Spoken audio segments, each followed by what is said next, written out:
Bonjour à tous. Alors, quelques conseils pour la préparation de l'épreuve de spécialité HLP qui va bientôt advenir.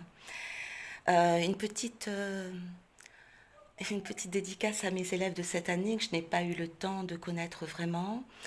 Je regrette de ne pas avoir pu vous accompagner jusqu'au bout. J'aurais vraiment aimé le faire. Mais quelquefois, la vie nous secoue un petit peu et nous impose de vivre des choses qu'on aurait eu envie d'éviter et nous impose quelquefois de prendre des chemins qu'on n'avait pas prévu de prendre. Ça arrive. L'important dans ces cas-là, c'est d'accepter de ressentir ce qu'on ressent, accepter de vivre ce qu'on vit, ne pas dépenser trop d'énergie à lutter contre ce qui est, à dire non, pourquoi ça arrive. Et puis décider de faire une chance, une opportunité de ce qui arrive. Évidemment, pour ça, il faut s'ancrer dans une confiance, quoi qu'il arrive, une foi. Bon, après ces petites considérations, quelques conseils. Bien sûr, vous n'avez pas eu tous les cours, mais sachez que sur cette chaîne, sur la chaîne YouTube, vous avez l'essentiel des connaissances que vous devez maîtriser pour être capable de réussir cette épreuve. Donc, je vous demande d'utiliser les heures où vous n'avez pas de professeur pour demander à l'administration d'avoir accès à des ordinateurs. Utilisez les moments où vous êtes libre chez vous et utilisez les vacances qui vont bientôt venir pour écouter mes vidéos. Alors, quelles vidéos est-ce qu'il faut écouter et comment le faire? Écoutez toutes les vidéos HLP, plus la vidéo expression de la sensibilité où je pense que j'ai pas mis HLP. Donc vous écoutez en prenant des notes plusieurs fois toutes les vidéos HLP. Et vous écoutez également les vidéos des cours généraux sur la culture, l'art, autrui et la conscience, essentiellement. Donc voilà, toutes les vidéos HLP et les vidéos sur culture, art, autrui, conscience. Vous écoutez plusieurs fois. Même quelquefois, vous pouvez écouter en faisant la sieste, en vous reposant. Vous prenez des notes. Et une fois que vous avez fait ça, ce que vous ne comprenez vraiment pas, vous l'oubliez. Surtout, ne retenez pas quelque chose qui ne fait pas sens pour vous. En revanche, ce que vous comprenez vraiment, ce qui fait sens pour vous, retenez-le et retenez-le par cœur. Écrivez-le et écrivez-le encore et encore de manière à ce que ça reste un repère dans votre esprit directement utilisable le jour de l'épreuve. Donc retenez par cœur ce qui est important, ce qui fait sens, ce que vous comprenez. Il vaut mieux maîtriser vraiment peu de choses plutôt que de ne pas maîtriser des tas de choses qui sont floues dans votre tête, que vous ne comprenez pas vraiment. Donc, même si vous ne comprenez pas beaucoup de choses, ce que vous comprenez, comprenez-le vraiment, maîtrisez-le et retenez-le pour que ce soit un repère utilisable dans votre esprit. Quand vous avez fait ça, si vous voulez travailler à fond, pour chacun des éléments de cours que vous avez retenus, prenez le temps d'écrire vos réflexions sur ce que je dis. Je dis quelque chose, moi, le professeur, vous avez compris, vous avez retenu, mais vous pouvez avoir d'autres choses à dire à ce sujet. Vous pouvez ne pas être d'accord avec ce que le professeur a dit. Eh bien, prenez le temps de réfléchir. Ayez confiance en votre capacité de réfléchir et écrivez. Voilà pour la préparation. Encore une chose quand même pour la préparation, entraînez-vous à lire des textes HLP. Pour ça, c'est très simple. Il suffit d'aller sur Internet et vous cliquez sur texte HLP. Vous allez en avoir pas mal. Entraînez-vous à lire et à comprendre des textes. Puisqu'évidemment, l'épreuve, c'est une épreuve sur texte. Voilà, maintenant je vais vous parler de l'épreuve en elle-même. Donc vous aurez un texte. Et l'essentiel, c'est que ce texte, vous en aurez deux même, je pense, puisqu'il y a eu un changement à cause du coronavirus. Donc vous aurez deux textes, il faudra en choisir un seulement. Prenez celui qui fait le plus sens pour vous. Et sur ce texte, vous allez avoir une question d'interprétation La question d'interprétation peut être soit littéraire, soit philosophique. Et vous avez une deuxième question qui est un essai. Et cette question peut être un essai soit philosophique, soit littéraire. Alors attention, j'ai vu pour le bac blanc que certains n'avaient traité qu'une seule question. Non, il faut traiter les deux questions.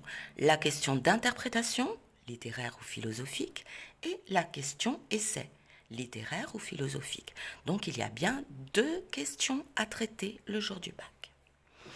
Alors moi, puisque je suis votre prof, enfin j'étais votre prof de philosophie, je vais vous parler uniquement des questions de philosophie. Alors la question d'interprétation philosophique, si c'est cela qui tombe. Une question d'interprétation, c'est une question où vous devez montrer que vous avez compris le texte, que vous avez fait des efforts pour le comprendre et que effectivement vous l'avez compris. Alors, ce n'est pas une explication de texte exhaustive, c'est-à-dire on ne vous demande pas d'expliquer tout ce que le texte dit, mais on vous demande de préciser la manière dont le texte répond à la question précise de la consigne, de la question d'interprétation. Donc pas d'explication exhaustive de tout le texte, simplement une compréhension de ce que le texte dit au sujet de la question de votre baccalauréat.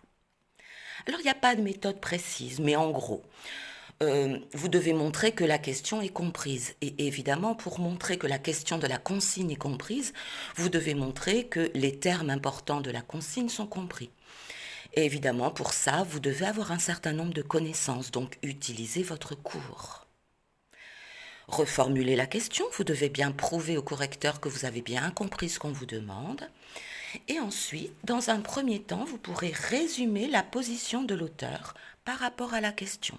Alors attention, ici dans la question d'interprétation, ce n'est pas votre position, c'est la position de l'auteur. Vous la résumez, quelle serait la réponse de l'auteur à la question? Quelle est la position de l'auteur par rapport à la question? Vous le résumez, vous faites ça peut-être de 5 à 10 lignes. Et ensuite, une fois que vous avez fait ça, faites une petite analyse linéaire, c'est-à-dire du début à la fin du texte de l'auteur, où vous relevez les passages qui concernent cette question de la consigne. Et ces passages, vous prenez le temps de les expliquer, de les commenter, pour bien montrer que vous avez compris ce que l'auteur veut dire. Attention, pas de hors-sujet. Vous ne devez vous centrer que sur la question de la consigne. Expliquez bien le texte et évidemment, pour éclairer un texte, vous aurez certainement besoin d'utiliser les connaissances du cours, donc que vous allez trouver sur la chaîne YouTube. Une fois que vous avez fait cette petite analyse littéraire, vous pouvez conclure en une ligne, simplement en une ligne, vous répondez précisément à la question. Et ça suffira. Voilà pour la question d'interprétation, si c'est l'interprétation philosophique qui tombe. Maintenant, si vous avez eu une interprétation littéraire, ça vous voyez avec votre prof de lettres, si vous avez eu une question d'interprétation littéraire, vous aurez forcément une question d'essai philosophique. Alors, la question d'essai, donc c'est une question, mais le but, c'est non pas que vous montriez que le texte est précisément compris, le but, c'est que vous montriez que le texte vous fait réfléchir. Il faut montrer ce que vous avez là-dedans. Il faut montrer que vous êtes capable de développer des réflexions personnelles, singulières, originales. Et donc pour ça, il faut vous faire confiance. Alors, rapidement, au niveau de la méthode, il n'y a pas de méthode. Vous pouvez le faire sous plein de formes différentes. Mais bon, je vous donne les éléments clés qu'il ne faudra pas louper, quelle que soit la forme que vous choisissiez. Il faut montrer que la question est comprise. Comme d'habitude, il faut montrer que vous avez bien compris ce qu'on vous demande. Pour cela, évidemment, toujours, s'il y a des termes importants comme sensibilité, comme expression, comme le moi, etc., la recherche du moi, il faut montrer que les termes sont compris. Et pour cela, évidemment, il faut connaître le cours. Une fois que vous avez fait ça, il faut développer votre réflexion de façon personnelle, originale, approfondie. votre réflexion concernant la question précise de la consigne. Attention au hors-sujet, ne partez pas n'importe où. Il faut traiter exactement la question qu'on vous demande de traiter. Il faut que vous montriez quand même que votre réflexion est personnelle, mais qu'elle s'articule autour d'une compréhension de ce que le texte dit. Donc il va falloir faire quelques références, même rapides, à ce que l'auteur aurait répondu à la question. Mais surtout, il ne faut pas en rester à ce que le texte dit. C'est votre réflexion qu'il faut développer. Alors évidemment, même si c'est votre réflexion qu'il faut développer, il faut la développer dans une culture commune. Et cette culture commune, c'est la culture que je vous ai enseignée pendant mes cours et sur YouTube. Autrement dit, pour bien faire cet exercice de réflexion personnelle, vous avez besoin quand même de connaître le cours, quitte à ne pas être d'accord avec le cours, à développer d'autres choses, mais quand même, il y a des connaissances à connaître. On ne peut pas faire tout au feeling comme ça. Voilà, dernier conseil, évidemment, c'est une épreuve d'HLP, une humanité, lettres, philosophie. Et donc on exige de vous que votre syntaxe, que votre orthographe soit correcte. Donc, mettez des majuscules, mettez des points, c'est le minimum. Dans une phrase, il faut un sujet, un verbe, un complément, au moins un sujet, un verbe. Il faut que ce soit bien construit, il faut que ce soit compréhensible. Privilégiez les phrases courtes, n'essayez pas de tout dire en même temps. Je pose les choses une par une. Une idée clairement énoncée, point.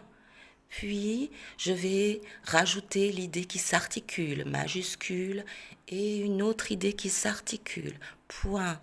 Il faut essayer d'aller pas par pas, point par point, et ne pas essayer de tout mettre en même temps et de tout mélanger. Donc voilà, faites attention à votre orthographe le plus possible, les accords des participes passés, les accords des verbes, etc. Et voilà, ayez confiance, restez vraiment tout le temps de l'épreuve. Ces coefficients 16, c'est très important, votre bac se joue beaucoup dans cette épreuve. Même si vous avez l'impression que vous n'y arriverez pas, tenez bon, donnez le meilleur de vous-même, jouez le tout pour le tout, et ça va aller. Bien, je vous souhaite de bonnes révisions et bien sûr, je vous souhaite une très grande réussite et plein de bonheur. Au revoir.